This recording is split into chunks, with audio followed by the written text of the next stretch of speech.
should India join NATO? In principle, we are against the alliances, and India is situated in such a geography where India cannot afford to join any of the alliance. We are in the neighborhood of China, and this is going to be unnecessarily impacting further India-China relations, and we are not going to get anything out of it, because NATO, and another thing is NATO really expanding? I don't think so. Fine. So allowing any military pact like NATO means giving your strategic autonomy, and we have very close relations with Russia also, and strong strategic interest with Russia.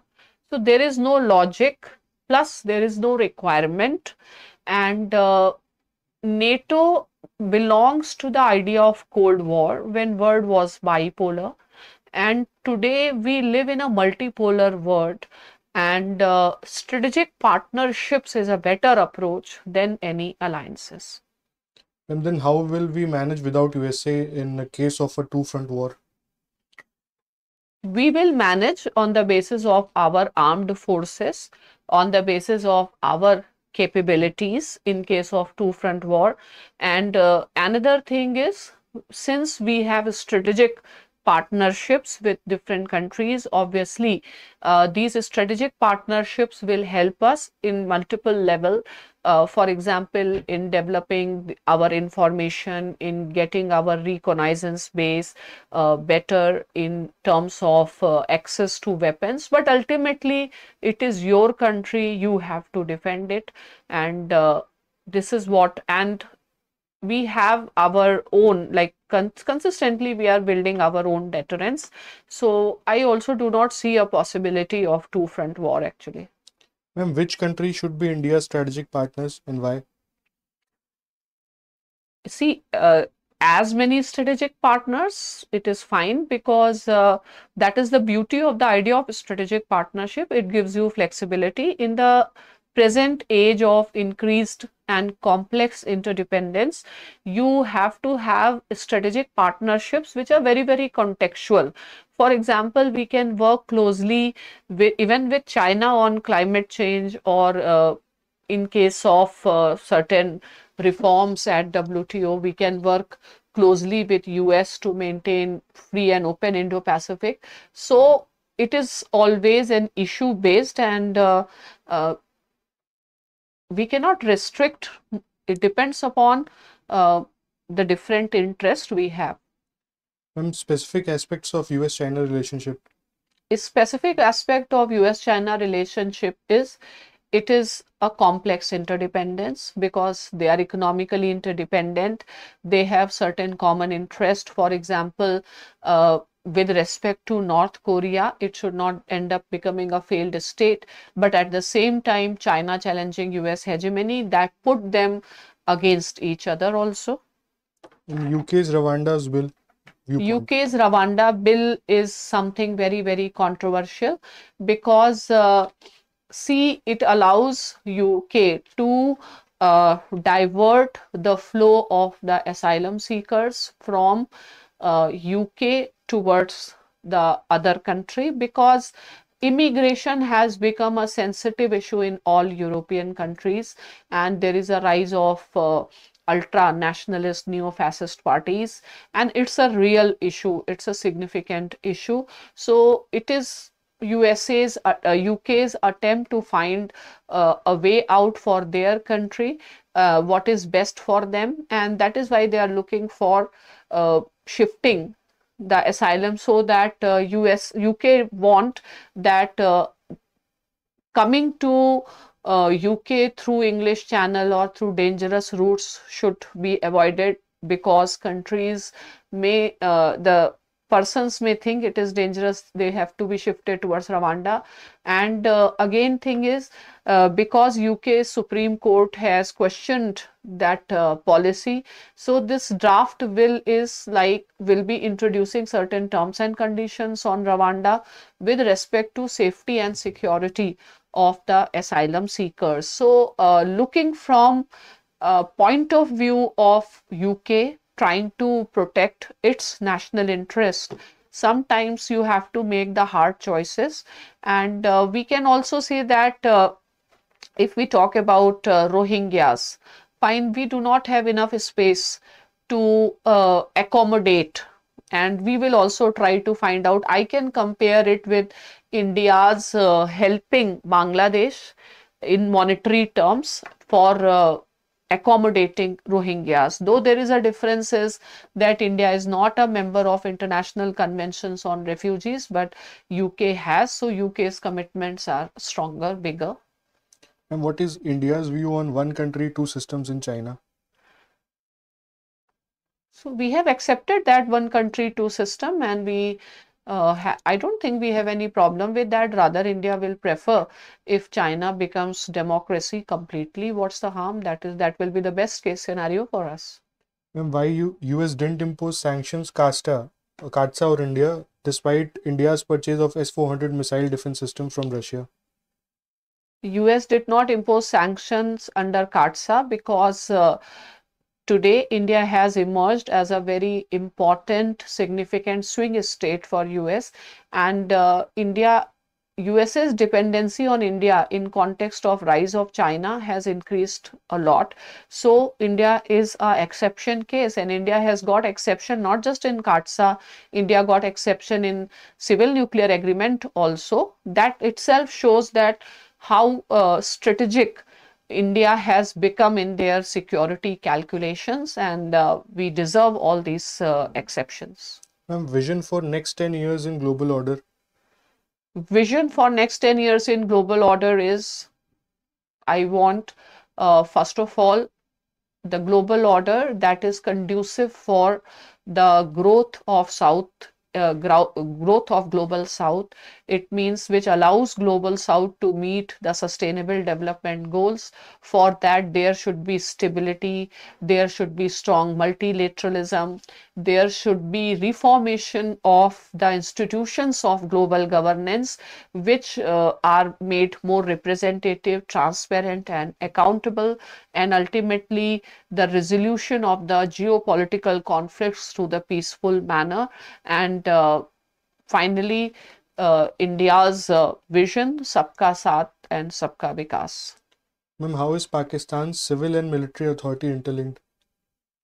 They are interlinked in the sense that military is seen as Pakistan's deep state, and civilian is just a face. And it is basically, since very beginning, Pakistan could never sustain democracy. Pakistan has continuously been ruled by Pakistan's army. Sometimes army rules directly, sometimes army rule through its puppet regime. So it is as good as the civilian government of Pakistan.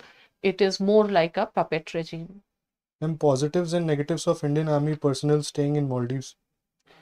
Positive is that Indian Army personnel staying there in Maldives means we are keeping watch, we are safeguarding our interest in the Indian Ocean region.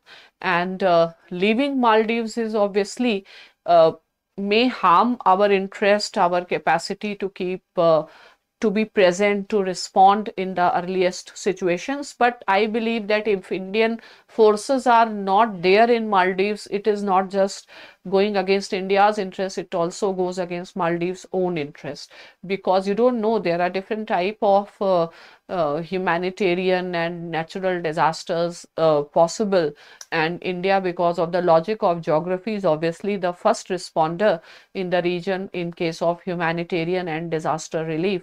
And I don't think that China can be a substitute for India in the region. India's neighbors are going to poll. How is this important for India? India's neighbors are going to poll, you call it this year as the election year. So it is important because whenever democracy comes, we know that in democracy, so many narratives, anti-India narratives are built, and governments, they want, in order to the competitive political parties, in order to attract, they may play anti-India card, they may play the nationalist card, and there is a lot of scope of involvement of China in these elections. So we have to see that whosoever comes to power, they should not have a very strong anti-India orientation. As far as our formal policy is concerned, we should not be interfering in the domestic affairs of our neighbors, and we should be hopeful. And I believe that right now we are in the position, whosoever comes to power, we will be able to manage, because in the past few years, India has taken a lot of initiatives. India's stature has also changed as a country. So nothing to fear. We will manage it. How recently held G20 is different from previous ones?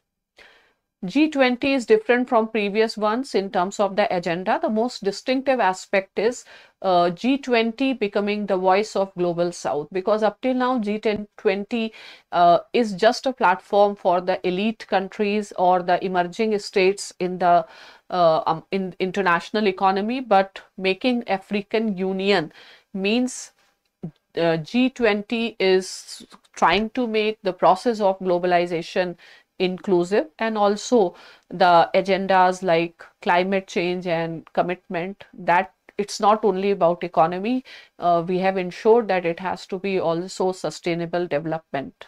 And now some questions on Indian polity. Okay. Do we need a governor? Of course, we need a governor, because at the state level, we have a parliamentary form of government, and in a parliamentary form of government, there has to be two heads. Okay. Judiciary is not held accountable with respect to its appointments. What are your thoughts? It is wrong to say that judiciary is not held accountable with respect to its appointment. Judiciary has actually established the independence of judiciary, professionalism in terms of the collegiate system, and the collegiate system brings judiciary, actually take judiciary towards a freer up direction than the executive's interference. But of course, we require a system which is more transparent, more accountable, but it cannot be a system where, in the name of ensuring transparency and accountability, we are compromising with the independence of judiciary, because that will be something very, very undesirable. How to justify existing press freedom in India when the rank is sliding down in most of the global indexes? See, the global indexes and their reliability is also questionable, and it is again, like, it is very subjective in terms of parameter, and you will never have an ideal situation. And presently, if you see that every country is going through a difficult phase, where the opposite or the adversarial and enemy countries, they often use mass media as an instrument of their propaganda, as we have seen in US elections. So at times, in the interest of a nation, we have to take certain hard measures, but we can't help it. We don't want to have the restrictions, but we do not have an option, because obviously we cannot take any casual approach with India's security, and we know that how strongly China is entering into the propaganda war. So obviously, for national interest, these steps have to be taken. Ma'am, views on one nation, one election? One nation, one election, I think there is no problem, because India is a poor country, and consistently having an election every day and all these things do create a problem, and we are not averse to the idea of one nation, one election. It is already being implemented at the level of Panchayati Raj, where all panchayats and municipalities, they have to be constituted at one time, and if any panchayat gets dissolved within a 6 months, then either you reconstitute a panchayat. So why not we can look at the constitutional angle of it, and we can, and I don't think that we should say that it may impact the choices of the voters in regional elections. I believe Indian voters are smart enough, and they have made a segregation. For example, if I talk about Delhi elections, the voters voted for AAP in the assembly, and they voted for BJP in the parliament election. So with the increasing maturity of our voters, I think we can go for simultaneous election, because we have to see the cost and benefit analysis in terms of the amount that is there in holding the elections, and because forever elections keep on happening, there are obvious concerns with respect to model code of conduct, which may prevent the declaration, etc., of the new policies. So maybe with little more debate and understanding more pros and cons seriously, we can think of it. Ma'am, can education minister be uneducated? If yes, can we do co-warranto in it? First of all, education minister uneducated and co-warranto. Co-warranto is not against political dignitaries. It is only for the permanent offices. Now, education minister can be uneducated in formal terms, because education should not be seen in terms of degree.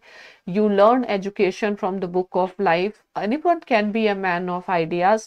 There are people, even if I say Akbar was not literate, but Akbar was educated, and Akbar has been one of the finest rulers we had. So there is no problem. And another thing is, ultimately the political class gives his vision, but the fine details of the policies are always with the civil servants who are experienced in their department. So we can always fill the gap. And now last 5 questions. Benefits of sixth schedule status to Ladakh. Why there is so much push? Sixth schedule gives you greater autonomy in terms of administration, and because Ladakh is a tribal dominated areas, and within Ladakh there are, I think, three different two constituencies, Kargil and Ladakh. So because sixth schedule give you greater autonomy, and you can practice your customary practices. It is like giving more autonomy on the resources also. So that is the reason behind the demand. Our External Affairs Minister said that our government follows Sardar Vallabhbhai Patel's realism and not Nehru's idealism. What is your take, and when do you see this turn? See, Sardar Patel's realism, I can say that from 90s onwards. Even in case of Indira Gandhi, we can say that Indira Gandhi's decision to go for 1971 treaty show the realism and coming out of India's idealism, in the sense going all alone and not at all looking for the military aspect of India's security. Ma'am, where do you think Nehru was romantic or idealist? Romanticism means living an imagination. So I don't see, but at times it is said that Nehru's China policy was filled with romanticism. This was very, very imaginative, that India China can be bhai bhai. And as far as idealism is concerned, looking for peace, Nehru's commitment towards international peace, towards strengthening United Nations, can be categorized under that. I'm stronger PM or a better leader in Modi and Prime Minister Modi and Indira Gandhi?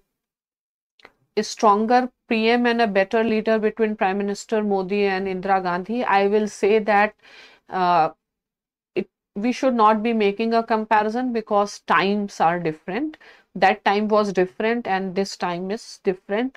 Both have established themselves as the leader, as well as in both internal and external sphere. Even Indira Gandhi had the global appeal, and in domestic also. So what is basically difference is a difference of time. And ma'am, if we consider Jawaharlal Nehru and Sardar Vallabhbhai Patel, Who is better a leader? better leader? Yes, ma'am. Of course, Jawaharlal Nehru, because leader has to be a visionary. So, Pandit Nehru was a visionary. He laid the foundation of many things in the country, and I think the biggest legacy of Pandit Nehru has been democracy. India is having a democracy to large extent. The credit goes to Pandit Nehru, and Sardar Patel himself never considered as a leader. He used to consider himself as a follower of Gandhi, and each one is a leader in their own right.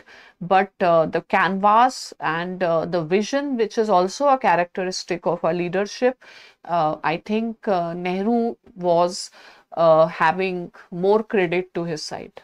And now the last question: why bureaucracy is called the steel frame of India? Bureaucracy is called the steel frame. Steel frame means which keeps the things intact. So how India remained intact? Because we had the strong bureaucracy, and that is why we could manage the rough tides of communal violence at that point of time.